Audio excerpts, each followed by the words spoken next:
Okay, I've debarbed the hook.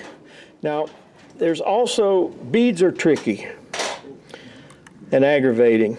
The way I apply my beads, I pick them up in a pair of tweezers, and the hook is in the vise upside down, and I slide it on the hook like that and try and keep it captured with my fingernails and flip it around. So I'll wait before I go well, I'm going to go ahead and tie one and then follow along. So black thread on this particular fly.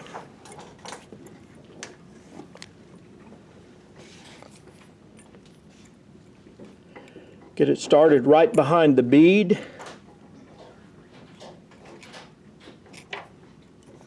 And I'm doing something I say not to do. I had way too much thread out to start. Okay. Is this too low for you? No, I think it's okay, thanks. Then I'm going to apply a loosely coiled thread base back to about where the barb of the hook would have been.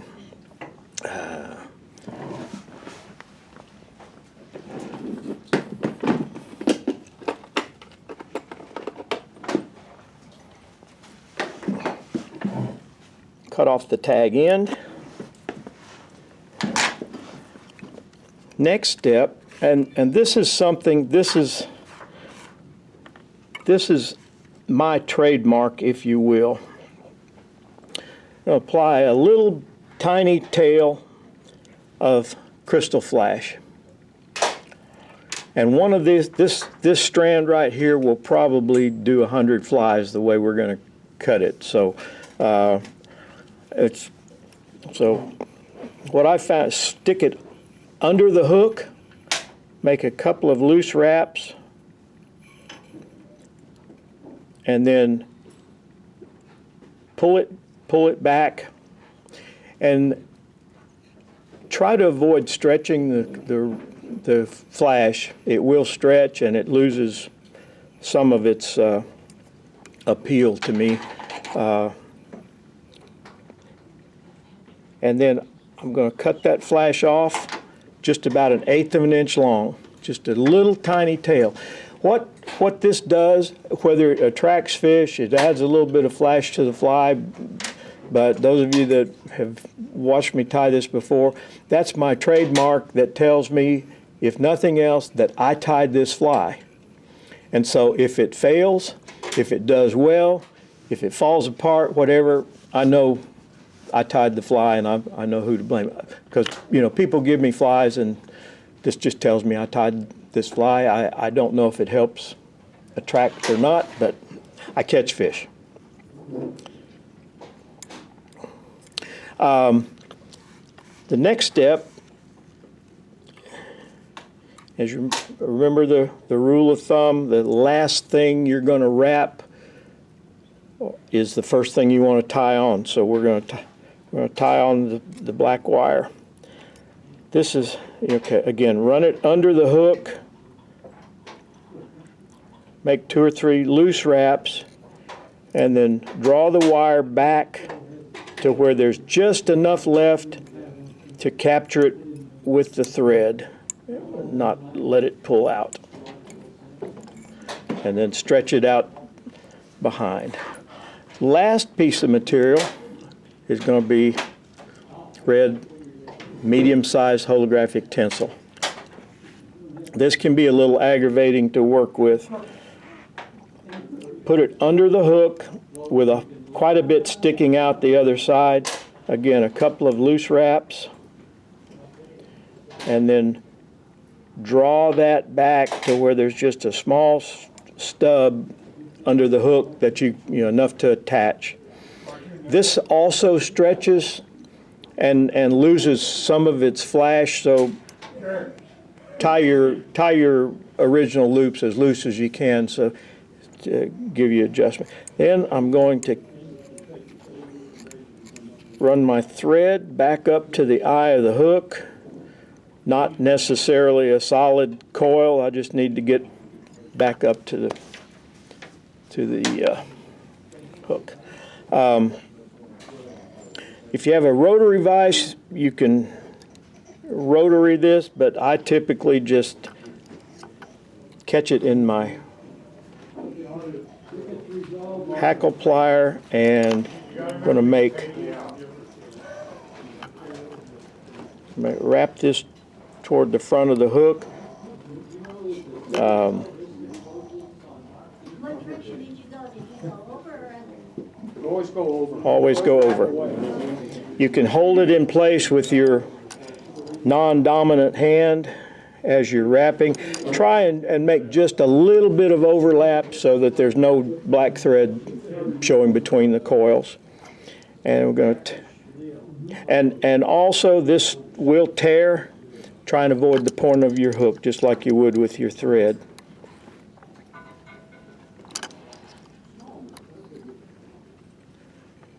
So this is forming the body.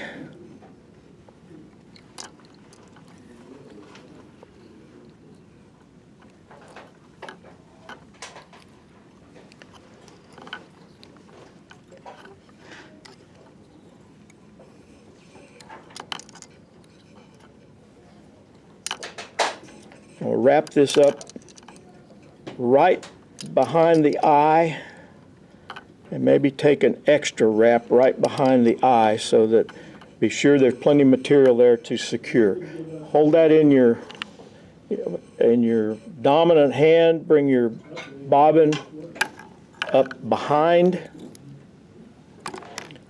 2 or 3 good tight wraps to secure that.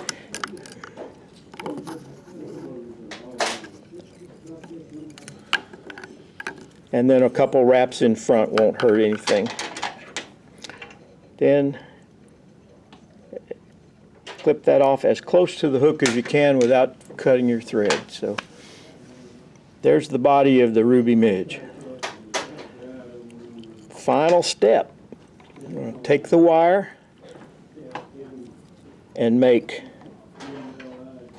probably about 6. It doesn't matter if it's 6 or 8. I'm going to coil that to the front, behind the eye, with approximately. Try and make your coils as equidistant apart as you can, because trout will count those. They'll check the spacing between them, and it better be right. Okay, I'm going to bring that wire up to behind the bead, take an extra wrap just to be sure there's plenty to secure there. And again, holding, in this case, my right hand, pull the wire tight and bring the bobbin thread 3 or 4 good tight wraps behind. Now, the wire you can cut, but you can't always get very close to the hook. So a practice we typically employ is called helicoptering. Just take your wire, rotate it around, and it'll break off, usually very flush and a nice clean break. Make a few more wraps, and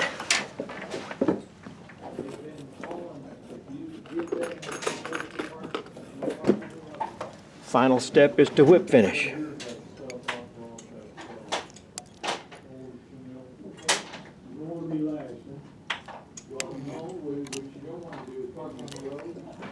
And I usually go a couple of 2 5-wrap, just so I've got a little bit of a head behind the bead. Pull that nice and tight. Clip your thread